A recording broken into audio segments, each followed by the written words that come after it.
Welcome to flavours of நெல்லை. இன்றைக்கி என்னோட கிச்சனில் ஒரு பிரேக்ஃபாஸ்ட் ரெசிபி தாங்க பார்க்க போகிறோம். 10 நிமிஷத்தில் ரொம்ப ஈஸியாக ரொம்ப டேஸ்டியாக பேன் கேக் எப்படி செய்கிறதுன்னு தாங்க நான் செஞ்சு கட்ட போகிறேன். வாங்க அது எப்படி செய்கிறதுன்னு பார்க்கலாம். ஒரு மிக்ஸி ஜார் எடுத்துக்கலாம். அதில் ஒரு முட்டை, 1/4 கப் சுகர், 1/2 கப் காய்ச்சி ஆற வச்ச பால் சேர்த்துக்கலாங்க. இதுக்கு மெஷர்மெண்ட் எல்லாமே ஈஸியாக ஞாபகம் வச்சுக்கலாம். இது கூட 1.5 டேபிள் ஸ்பூன் அளவுக்கு ஆயில் சேர்த்துக்கலாம்.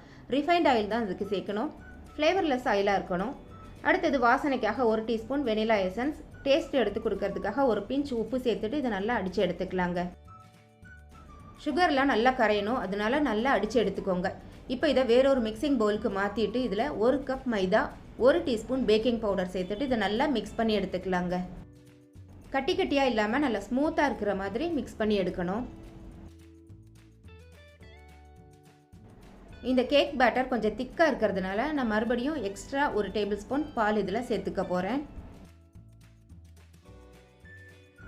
இந்த கேக் பேட்டர் ரொம்ப கெட்டியாகவும் இல்லாமல் ரொம்ப தண்ணியாகவும் இல்லாமல் இந்த கன்சிஸ்டன்சியில் இருந்தால் கரெக்டாக இருக்குங்க. இந்த அளவுக்கு ஃப்ளோவாக இருக்கணும். ஸ்டவ்வில் தோசைக்கல் வச்சுருக்கேன். கல் நல்லா சூடானதுக்கப்புறமா ஸ்டவ்வை லோ ஃப்ளேமில் வச்சுருங்க. லோ ஃப்ளேமில் வச்சுட்டு நீங்கள் இந்த மாவை விடுங்க. அப்போ தான் உங்களுக்கு கலர் ரொம்ப டார்க் ஆகாமல் கரெக்டான ஒரு கலரில் கிடைக்கும். மாவை ஊற்றுனதும் அதை தேய்ச்சி விடக்கூடாது. அந்த மாவு கரெக்டான ஒரு கன்சிஸ்டன்சியில் இருந்ததுன்னா அதுவே நல்லா ஸ்ப்ரெட் ஆகி ரவுண்ட் ஷேப்பில் வந்துடுங்க.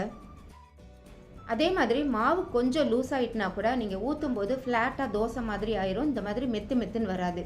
அதனால மாவோட கன்சிஸ்டன்சி ரொம்ப முக்கியங்க. இதில் சுகர் சேர்த்துருக்கிறதுனால நம்ம ஹை ஃப்ளேமில் வச்சு செய்யும்போது இது சட்டுன்னு டார்க் ப்ரௌன் கலரில் மாறிடுங்க. அது பார்க்கறதுக்கு நல்லா இருக்காது. அதனால கொஞ்சம் பொறுமையாக லோ ஃப்ளேமில் வச்சு செஞ்சிங்கன்னா பர்ஃபெக்டான பேன் கேக் செஞ்சிடலாங்க.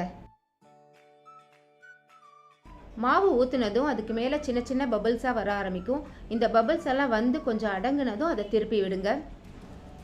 ஏதாவது ஒரு கப் அளவாக வச்சுட்டு எல்லா பேன் கேக்கும் அதை வச்சு நீங்கள் ஊற்றுனீங்க அப்படின்னா எல்லா பேன் கேக்குமே பார்த்தீங்கன்னா ஒரே சைஸில் உங்களுக்கு கிடைக்கும். டேஸ்டியான பேன் கேக் ரெடி ஆயிடுச்சுங்க.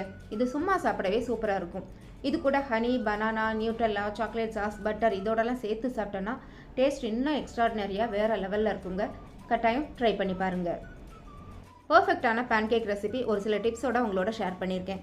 உங்களுக்கு பிடிச்சிருந்தா உங்களோட லைக்ஸ், கமெண்ட்ஸ் எனக்கு கொடுங்க. ஃபஸ்ட் டைம் என்னோட சேனல் பார்க்குறீங்களா? அப்போ மறக்காமல் என்னோட சேனலை சப்ஸ்கிரைப் பண்ணி சப்போர்ட் பண்ணுங்கள். தேங்க்ஸ் ஃபார் வாட்சிங்.